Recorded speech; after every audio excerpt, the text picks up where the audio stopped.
जिंदगी का सबसे प्यारा टाइम है 1 साल से 15 साल। लेकिन वो टाइम में हर आदमी चाहता है कि मैं बड़ा हो जाऊं, और बड़ा होकर वो चाहता है कि मैं बच्चा हो जाऊं। ऐसी फंस गई जिंदगी। वो बात उस वक्त तो समझ में नहीं आई, अब तो बहुत समझ में आ रही है। तुमको बस एक चीज से बचना है, अटैचमेंट से। जितना डिटैच होते चले जाओगे उतना डायनामिक होते चले जाओगे। तुम एक बार सत्ता में आओ तो मतलब मेरा पर्सनल एक्सपीरियंस है, और हर आदमी तुम्हारे पास लौट कर आएगा।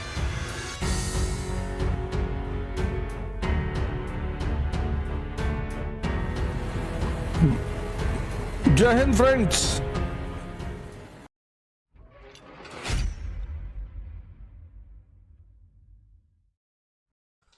जिंदगी का सबसे प्यारा टाइम है 1 साल से 15 साल। लेकिन वो टाइम में हर आदमी चाहता है कि मैं बड़ा हो जाऊं, और बड़ा होके वो चाहता है कि मैं बच्चा हो जाऊं।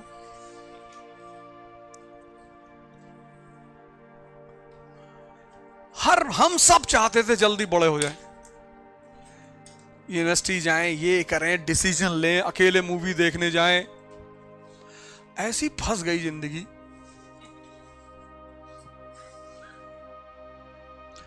वो तो हम तो बच गए अपने पिता की वजह से।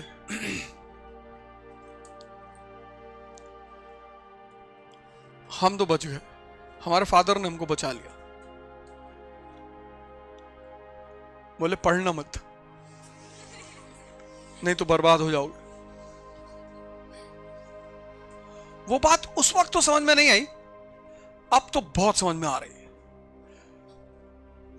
घबराना मत, डरना मत, घुस जाओ, गाली दे दो। तब लगता था कि यार, क्योंकि दूसरे घर जाते थे तो उनके पेरेंट्स कहते थे कि देखो, अगर आईआईटी नहीं निकला ना तो चमड़ी उतरवा लेंगे तुम्हारी। इतने डरे होते थे मेरे क्लासमेट्स। अगर मैं उनसे कह दूं कि आज क्लास नहीं जाएंगे, बंक मार, माय फादर विल किल मी। तब पिता की वजह से नहीं जी पाए, अब पत्नी की वजह से नहीं जी पा रहे। अब मैं कहता हूं चलो, कहते हो no no, she will be angry यार। तो हमसे कहता हूं कि तुम पैदा ही क्यों हुए?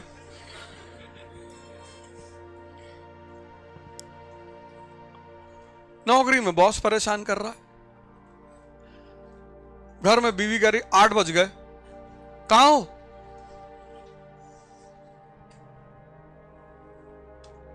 फिर जीवन का मतलब ही कहां रह गया? बचपन में स्कूल, टीचर डेली धमकी दे, if you don't do my homework then you see what I will do.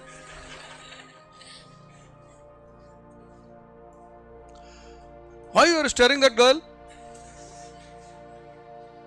और क्लास में बैठना एकदम स्ट्रेट देखना है, स्ट्रेट, इधर उधर तो देखना ही नहीं।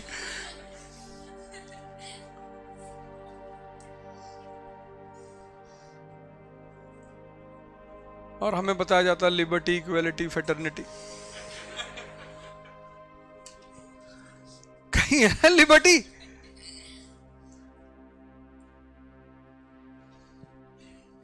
पर हम तो भैया, सोशलाइजेशन मेरे फादर ने ऐसी कर दी, टीचर उचर हमसे बोलते ही नहीं थे। मैं क्लास में बैठूं ना बैठूं, पढ़ूं ना पढ़ूं, पेंटिंग बनाऊं, हमें कोई कुछ नहीं कहता था। बस सब ये सोचते थे कि this man will be a waste, ये जिंदगी में कुछ नहीं कर पाएगा, और सब खुश रहते थे। Now they feel proud of being my teacher. I am also proud of them.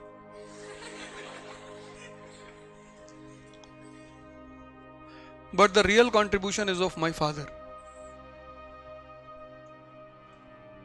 पता नहीं, शायद उस आदमी को पता था कि जिंदगी में लड़ाई चलेगी हमेशा, इसलिए अगर तुम्हारे अंदर हिम्मत नहीं है तो तुम नहीं लड़ पाओगे।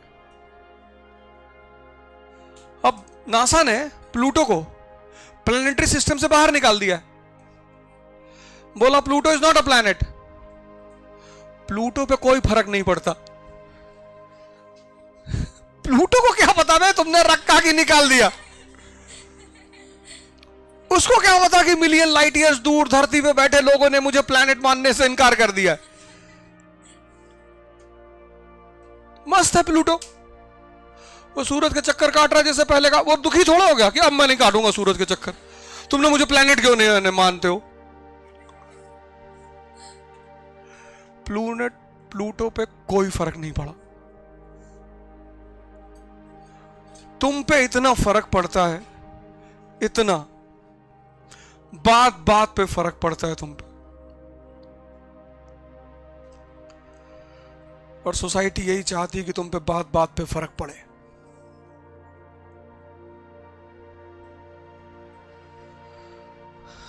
सोसाइटी सिर्फ तुम्हें उलझाना चाहती है, रिलीजन के नाम पे, जाति के नाम पे।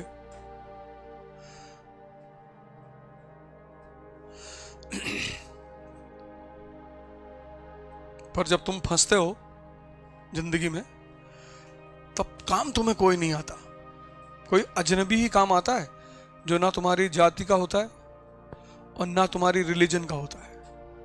जब मैं फंसा जिंदगी में तो मुझे 3-4 ऐसे लोगों ने मदद की जिनका मुझसे कुछ भी लेना देना नहीं था।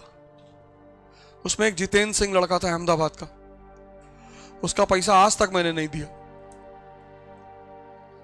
मेरे घर में एक शादी थी और मेरे पास इतना पैसा नहीं था कि मैं ट्रेन पकड़ के घर पहुंच जाऊं अहमदाबाद से।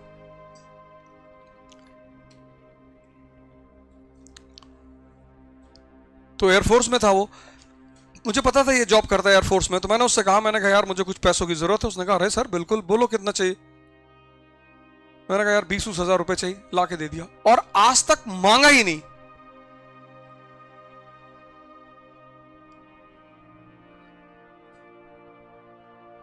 मेरी बेटी पैदा हुई पहले, बड़ी वाली, पैसा ही नहीं था हॉस्पिटल में जमा करने के लिए। एक स्टूडेंट थी आगरा से, मंतोष यादव, उसकी 2-4 हजार फीस बची हुई थी। तो मैंने कहा यार वो फीस जमा कर दो, मुझे पैसों की जरूरत है। उसने कहा सर आप बताओ कितना चाहिए, आपको जरूरत होगी हॉस्पिटल में देने के लिए, आप हमसे ले लो। मेरे घर के किसी आदमी ने नहीं पूछा।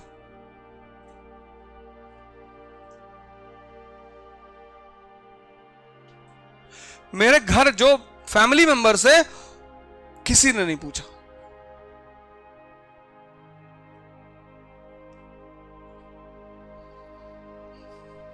एक मेरे स्टूडेंट है, उसके फादर मेंबर ऑफ पार्लियामेंट है यूपी में,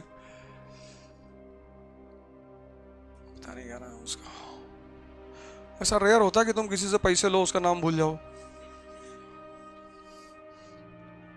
उसके हस्बैंड डॉक्टर हैं लेडी के।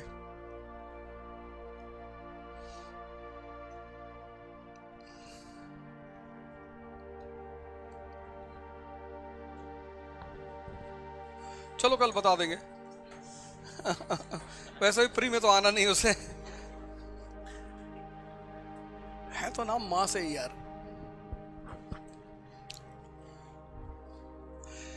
लेकिन मेरे कहने का मतलब यह है कि जब तुम फंसते हो जिंदगी में, तो जो सो कॉल्ड जो लोग होते हैं वो तुम्हारे जो बहुत करीबी माने जाते हैं, उनमें से कोई तुम्हारे साथ नहीं खड़ा होता। हमेशा अजनबी लोग खड़े होते हैं, अनजान लोग खड़े होते हैं।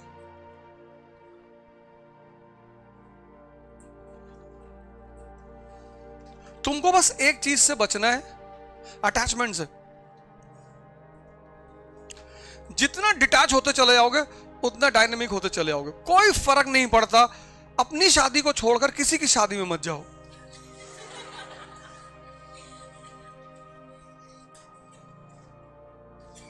कोई तुम्हें छोड़ के नहीं, कल आईएएस हो जाओगे ना, सब लौट कर आएंगे और सब अप्रिशिएट करेंगे तुम्हें कि यार अच्छा हुआ तुम शादी में नहीं आए थे, खाना भी लड़की वालों ने अच्छा नहीं बनवाया था और मुझे तो बाद में बहुत अच्छा लगा कि तुम नहीं आए। तुम एक बार सत्ता में आओ तो कोई कुछ कहेगा ही नहीं, सब लौट कर तुम्हारे पीछे आएंगे। सब जो तुम्हें चिंता होती है ना कि मैं वहां नहीं जाऊंगा तो ये हो जाएगा, मैं यहां नहीं जाऊंगा तो ये हो जाएगा, कुछ नहीं होगा। मतलब मैं मेरा पर्सनल एक्सपीरियंस है। और हर आदमी तुम्हारे पास लौट कर आएगा और ज्यादा प्यार लेकर आएगा, बोरे में भर के, कि आपके लिए सेब लाए, आप नहीं खाएंगे तो हम भी नहीं खाएंगे।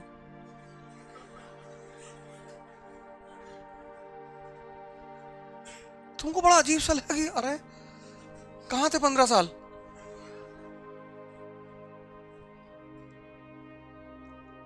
अपना समय मत देना किसी को, ये गलती मत करना, बहुत पछताओगे।